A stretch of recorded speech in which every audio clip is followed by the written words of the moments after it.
Hello, and welcome to my presentation on the history of transpersonal psychology.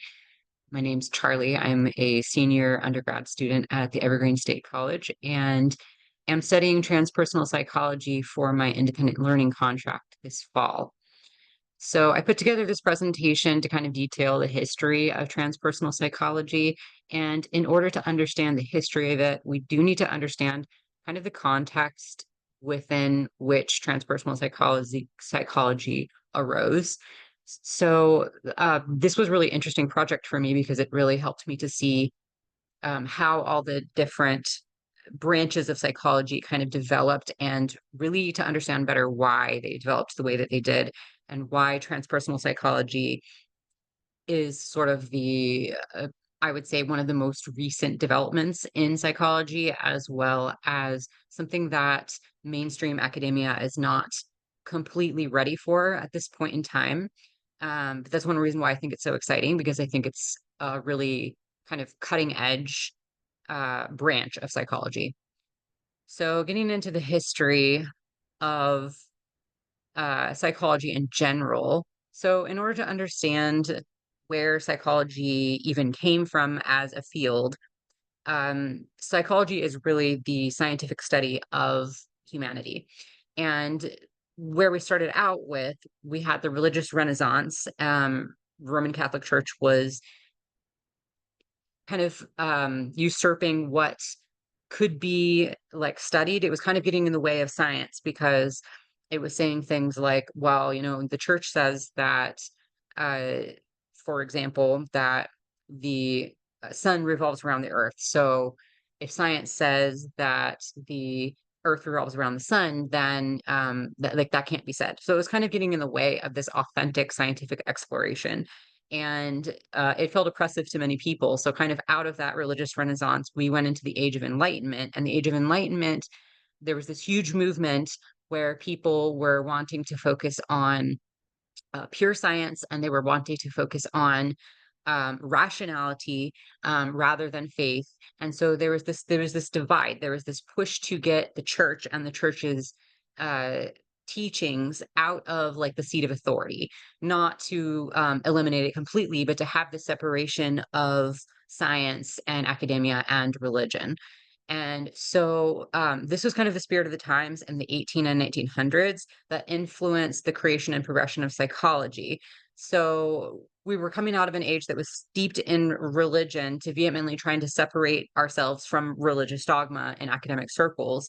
But there still needs to be this understanding of humanity and what is a human. And these questions were originally answered by religion. So scientists wanted to have like a scientific study of what it is to be human and really what is going on with ourselves. So hence psychology was born. And this quote that I thought was really relevant, God is dead and we have killed him by Nietzsche, right? So that was kind of where psychology came in as a scientific field. So understandably, um, that meant that when we first started studying psychology, then we did so as a strictly behavioral science. We kind of the reason why I think this happened the way that it did is because we entered into an era of like scientism, really, which is like I would define as a dogmatic clinging to the physical world and the rejection of all else. This is coming from like the Christian mindset, which feared the internal world and needed a replacement framework of the external world within which to operate. So this makes a lot of sense because in Christian theology, the internal world is actually very feared. It's very demonized, right? Like there's this belief that we're inherently sinful and evil and all sorts of demons come out of us and we can't trust our own nature. So um, it's not only we can't trust our own nature, but it's also if we're going to sort of acknowledge these internal experiences, like the internal experiences aren't something that we can tangibly study. And so they didn't feel scientific to the people of the time, right? And so naturally, behaviorism was kind of where psychology started. Now, there's a lot of like oversimplifications that I'm making here. There's obviously a lot that's going on in the time, and we did have things like structuralism And there's a lot of like other kind of smaller branches of psychology that I'm sort of ignoring right now. And I'm just kind of talking about like the main waves of psychology at this moment. So behavioralism, which was focusing strictly on the external observable behaviors of humans, was the first kind of wave. And I'll get into that. So I'm calling this the first force. Just for a little intro, there's four forces of psychology. And what is interesting about each one of them, the last one, the fourth one being transpersonal, is that we essentially go from acknowledging the external behavior of humans to, with each force, with each wave, acknowledging another dimension of humanity and being willing to study that aspect. So the first one was just purely the external, physical, observable, tangible, human experience. So this was the aim of this was an attempt to remain scientifically objective, focusing on externally observable behavior of humans exclusively. Right. So the influencers were people you've probably already heard of. B.F. Skinner detailing operant conditioning, punishment and reward. Ivan Pavlov detailing classical conditioning. This is like the associated responses that we have. And John Watson applies behaviorism to advertising, which is still very much alive today. So strengths and criticisms. The positive is that this is actually highly effective in creating short-term external changes in others. And it also explains some preferences and aversions that we have. The criticism of this is that it reduces humans to machines, leading to an exploitive and inhumane world. There's this really great book I read called Punished by Rewards by Alfie Kohn, in which he describes kind of the shortfalls and the limitations of behaviorism. So then current applications, this is like widely used right now in just the way our society functions. So it's used in marketing and advertising and business. It's used in employment, right? It's kind of like you do this thing, you'll get this reward. We're going to pay you. School structures and government incentives, war strategies, applied behavioral analysis for neurodivergent populations, something you can still get your master's in or get a certificate in today.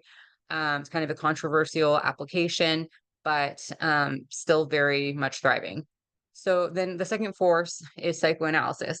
So in psychoanalysis, there is finally this acceptance of the internal world and this acceptance of kind of studying the perception from within, right? So behaviorism, it essentially says like, no, we're going to study this person, and then this person is the subject, and we're not looking at that subject's own perception as a valid part of the process. We're only looking at, ironically, our perception of that subject, which is also another person, right? So it's a little bit um ironic, but anyway, not ironic, what's the word, inconsistent.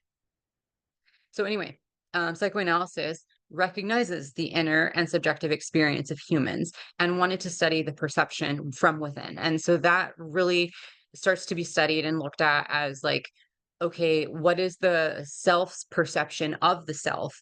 And so with that, we have things like recognition of the ego, and the id and the superego, and recognizing the conscious things, the things that we're consciously aware of, and the things of ourselves that we are not consciously aware of. And all of this comes down to psychoanalysis, and this was huge, right? Like this took the world by storm. The influencer list here that I have is like really long, right? With Sigmund Freud, repression theories, coping mechanisms, Alfred Adler, inferiority complexes, Karen Horney, Mary Ainsworth, which is the attachment theories, Jacques Lacan, this is like the mirror stage and ego formation, and Jouissance, and like Carl Jung, of course, psychoanalysis, major guy. We'll come back around to him later because he has something to say about transpersonal psychology as well in his later work. Erik Erikson, and John Piaget, which were childhood development. So the strengths is that major discoveries were made into the insight into the human mind to shed light on childhood development and to give language and inner awareness to mechanisms that were not based on black and white moralistic religious thinking, right? So instead of saying like, oh, well, I did this thing because I'm a bad person, and so therefore, because I'm so sinful, shame, shame, shame. It was more like you were able to find understandings for behaviors from the internal mechanisms, like, oh, I did this because I repressed this part of myself, and I haven't been willing to face it. And so now I'm projecting that part of myself onto someone else. So it really helps people to kind of understand a little bit more of what was going on inside of them.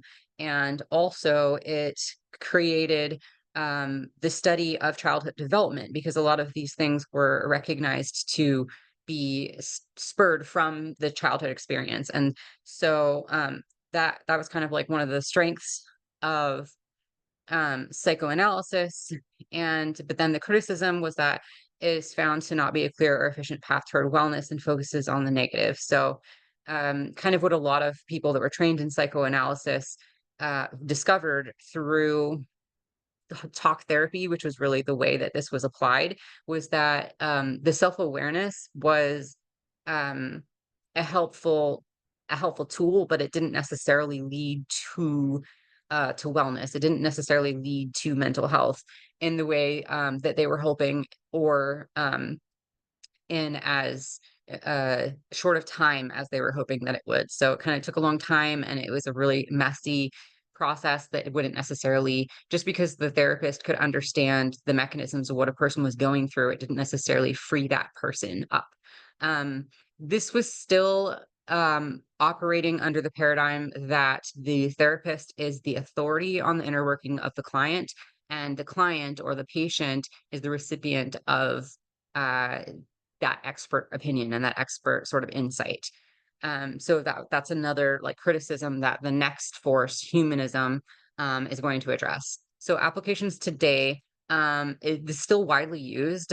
Talk therapy, free association, self-help books, childhood education and legislation, ACEs scores, parenting, right? Like this shed a huge amount of light on the importance of childhood development, the study of childhood development, what we do to support childhood development in positive ways, still widely used for the purpose of self-knowledge and understanding.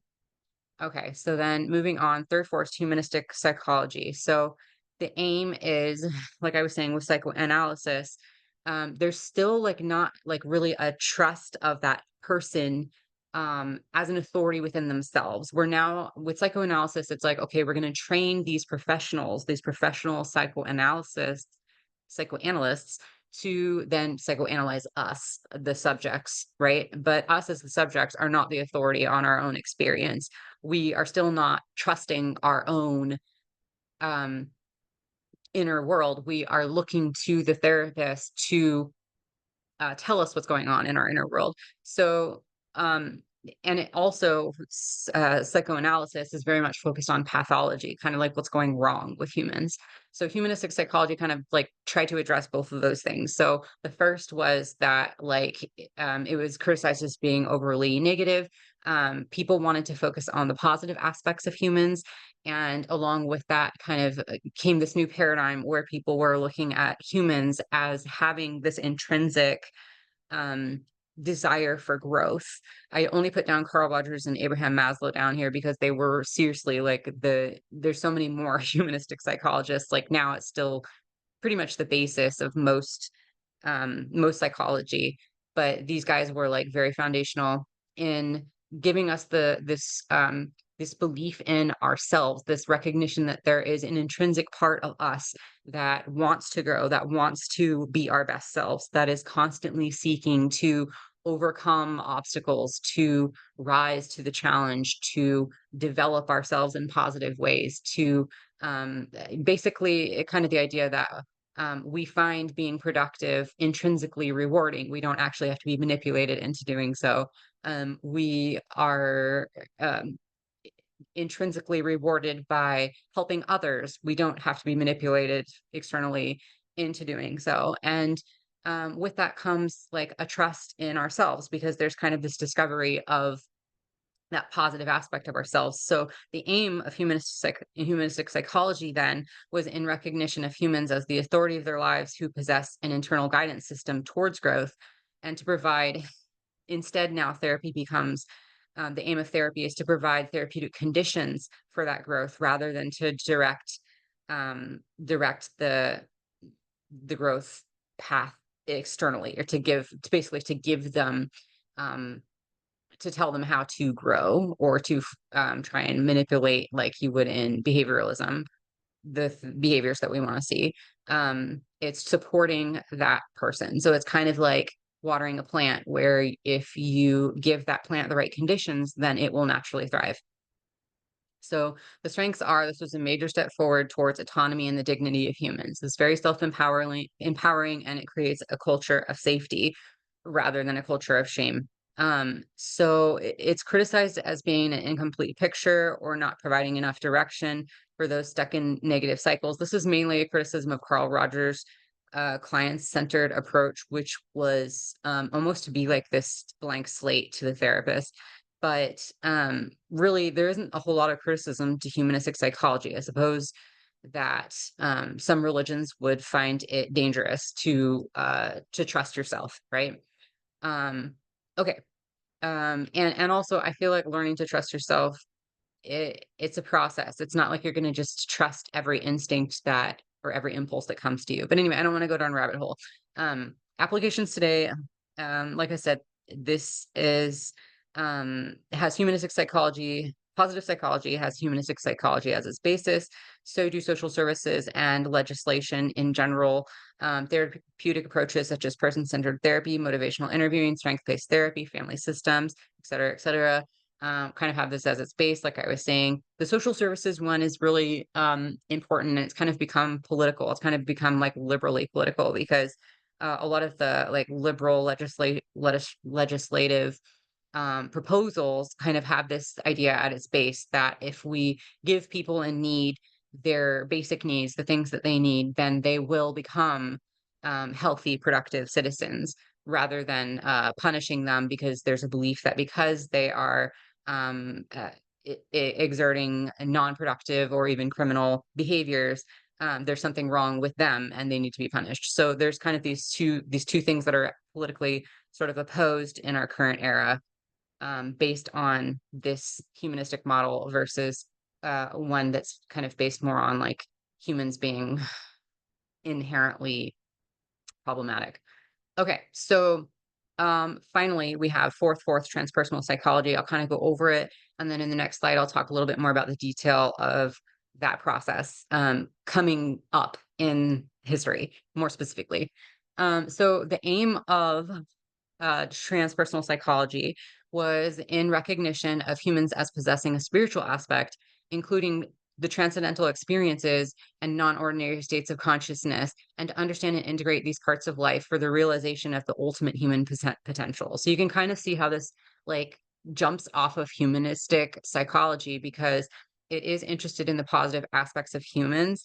But with humanistic psychology, there still wasn't a recognition for spirituality, right? So if you remember, like in the first slide, we were talking about the age of enlightenment and kind of trying to like separate itself from religion, right? And so the spiritual dimensions of a person wasn't even really acknowledged. So we kind of started with acknowledging the behavioral aspects of humans. We moved on to acknowledging the inner perceptions of humans, or the what could more generally be called the cognitive and emotional aspects of humans.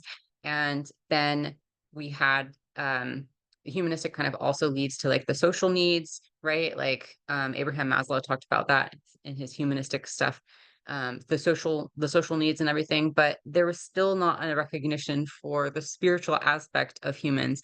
And there was a lot of sort of spiritual experiences that were pathologized, right? Like and you could say that when people would have these sort of like psychedelic or transcendent experiences, they weren't well validated by the community. Like a lot of people still have this situation now where you're kind of seen as crazy or delusional, or maybe it's like a psychodynamic experience you're having, but it's not real. It's not like a real spiritual experience that you're having. And this was very problematic to um some of the transpersonal psychologists. So basically, um William James, for example, recognized that people who had religious experiences, he was calling them religious at the time. We now kind of separate the term religious from the term spiritual, but what he was really describing was spiritual experiences. He wasn't talking about a sort of a structured view of the world, or answers, Sunday school answers to bigger questions in life, but he was more talking about having an immediate experience. And he recognized that those things were having a positive effect on people's well-beings. And Carl Jung, of course, in his theory of the collective unconscious and his own experiences with precognition and transcendental states, found that to be like highly liberating and beneficial for his own well-being. Um, and it kind of noted that when people were having psychosis in the patients that he was studying, that there were sort of like symbolic thematic themes that were real, right? Or he perceived them to be real because they were consistent across the board, rather than individualized. So, anyway, recognition for the spiritual dimension of humans, is kind of the important part of transpersonal psychology. So, influencers, too many to go into. Plato, William James, Carl Jung, Abraham Maslow, Anthony Sutich, Stanislav Grof, Ken Ring, Charles Tar. I won't read the whole thing, but it was also influenced by Eastern philosophy, religion, occult mysticism, and theosophy. So a lot of influences here. And then, so the strengths and the criticisms, I'll kind of go into a little bit more on the second slide, but the strengths and criticisms. So the strength is that this provides validation and the depathalization of spiritual experiences, that are very actually common in the human experience. It creates safety for exploring meaning, and it destigmatizes the study of unexplained phenomenon. So, a criticism of this is that it could lead to the rejection of other known treatment options, um, resulting in potential harm, right? So, like, not all transpersonal experiences are positive or become well integrated. Psychosis is potentially an example of this, right? So, if somebody's having a sort of larger than life experience where some other reality, potentially a spiritual reality, is coming in and taking over their mind and they're not ready for it. It kind of shatters that person. It's not having a positive effect necessarily. It can be said to be having a very detrimental effect. So it's not universal that all of these transcendental experiences um, result in positive or integrated self. So that could be a potential criticism. So the current applications, this contributes to a holistic treatment in psychotherapy, Jungian therapy, research into ESP and psychic phenomenon, occult magic, quantum mechanics, near-death experiences, alien abductions, hypnosis, psychedelic drug therapies, both heroic doses and microdosing, and self-help media. Um, so that is basically what transpersonal psychology is in a nutshell. It's just a recognition of the spiritual dimension of humanity and studying that as an important um, sort of aspect to psychology. So how did this get started? At the Echelon Seminars in 1966, this was a conference in California, um, that led to the founding of the Journal of Transpersonal Psychology by Abraham Maslow and Anthony Sutich, who were in attendance, and also Stanislav Grof, though he didn't attend the Echelon Seminars. But basically, at this seminar, and this is a cool story, Maslow was asked to present. He was a humanistic psychologist, and he was giving a presentation there, and there was a bunch of Jesuit priests that were there, and he was asking them what spiritual experiences that they'd had, and the majority of them just basically hadn't had any, and he thought that was just so bizarre, and there was something that was just like so wrong about that. um it just really stuck with him. And then uh also during the later part of the seminar, Fitz Perls, who was a Gestalt therapist. He basically invented Gestalt therapy, which I won't really go into what all that is. But basically, his whole thing was staying present, and this very Buddhist, kind of inspired approach. Um, Very cool in a lot of ways. But basically, he acted out during the seminar in a way that um, was like extremely disturbing to and disrespectful to a majority of the people that were there. And it made Maslow just feel like on a deep level that we're missing something here, that something is majorly missing from the world of psychology. And it bothered him. he kind of thought like, "What are we doing? You know, what is going on? Like, how are we the leading experts in humanity? And this is what's happening right now." Um, so we started talking to Anthony Sutich, who was the editor in chief of the Journal of Humanistic Psychology, and they started talking. And a couple years later, in 1969, they founded the Journal of Transpersonal Psychology with Stanislav Grof. Um, so I'll go on to the next slide. The creation of LSD. This was important um, as part of like what happened when transpersonal psychology came onto the scene. So the psychiatrist Stanislav Grof was studying psychedelics in his home country in Czechoslovakia in the early 1960s to see if it had any therapeutic benefit. There was actually a lot of like government grants that were being given towards the study of LSD after it was discovered to see if it was something that had a helpful effect. So a lot of research was going into it. People were very excited about it.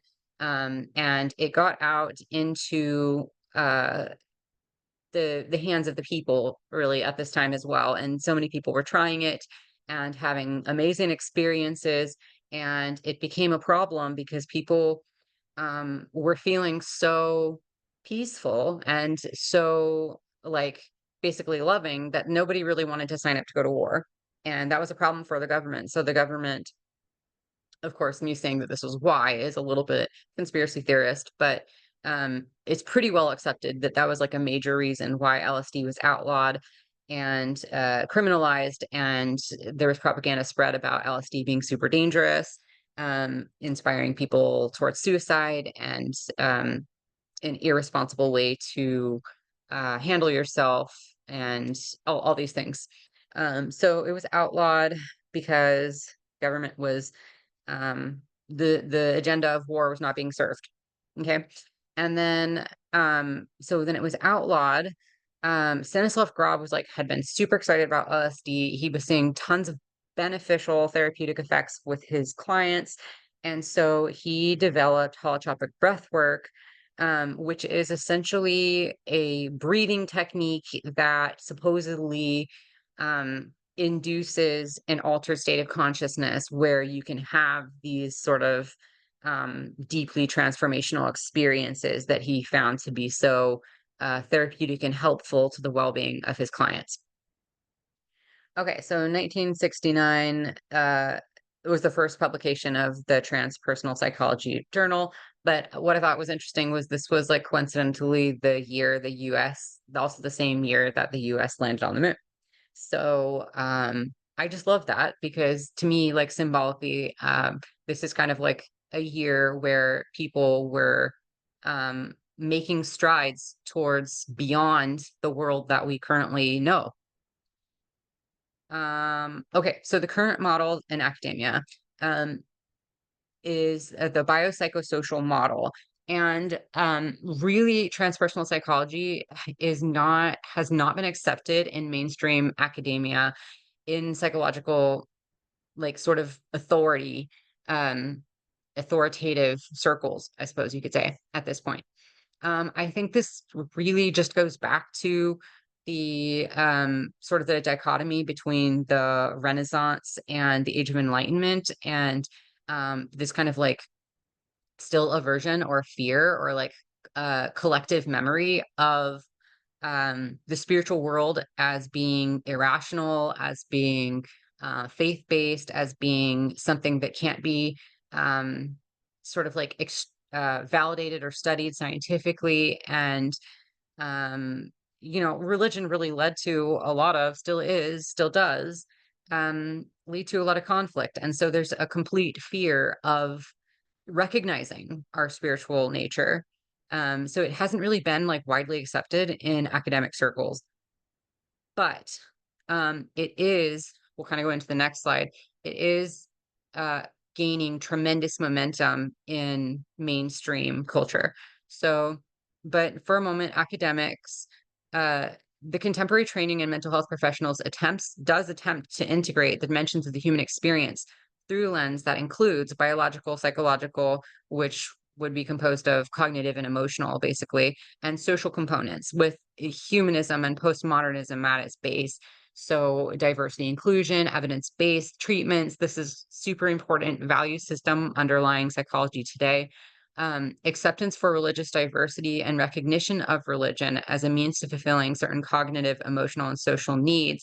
For example, cultural belongingness, coping with death, finding meaning in life are validated, but not typically viewed as a standalone dimension of humanity. I hope that makes sense because it's basically saying that in modern treatments, in modern training, spirituality is kind of seen as like, well, everybody has different beliefs, and we're going to accept that and tolerate that, and maybe even potentially celebrate the diversity of that. But it's not something that we're going to necessarily say exists or doesn't exist.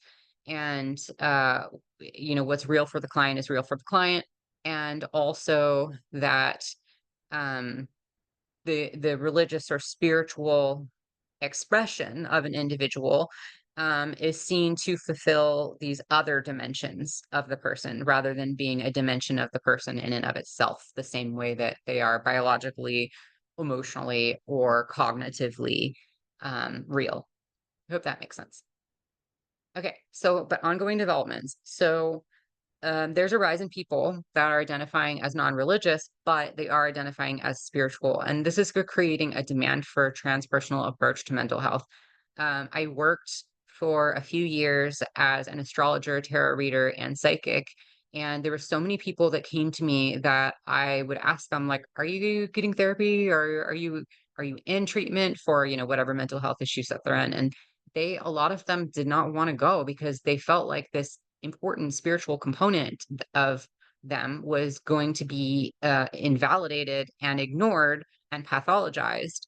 And that was where they were really finding the greatest meaning and value and resilience to make it through in their lives. So I really do think that it's super important that as the next wave of um, uh, the zeitgeist, I suppose, would be to accept that we are spiritual beings. um, so the demand for transpersonal psychology continues to rise outside of academic circles. James Fadiman and Roger Frager founded in California the Institute of Transpersonal Psychology, which is now called Sophia University. But there's only roughly about 1,000 graduates per year, and I looked into it and I didn't see that it was accredited by the association, the American Psychological Association. So even though like their programs look like they fit the requirements, you kind of would have to apply to prove that the program fulfilled these requirements, rather than just having that like stamp of approval. And I think that it says something about where we're at with this type of approach. Um, the rise of neo-paganism and interest in occult magic, shamanism, game theory, law of attraction theory, Jung's Red Book experiences, hermetic mysticism, they're all interconnected with the development of transpersonal psychology. We are now having the decriminalization of mind-altering drugs such as marijuana and psilocybin. So there is more acceptance for those experiences that are on the rise again. And that is kind of where we're at. James Fadiman, by the way, is a big proponent of microdosing, and you can actually watch a little bit of his story in the Netflix documentary How to Change Your Mind if you're interested in learning more about that, about LSD and the rise of that.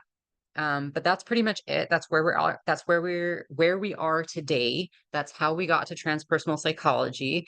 And I hope you've enjoyed this presentation because I really enjoyed putting it together. I'm very excited about this topic, and hope you all have a good rest of your day.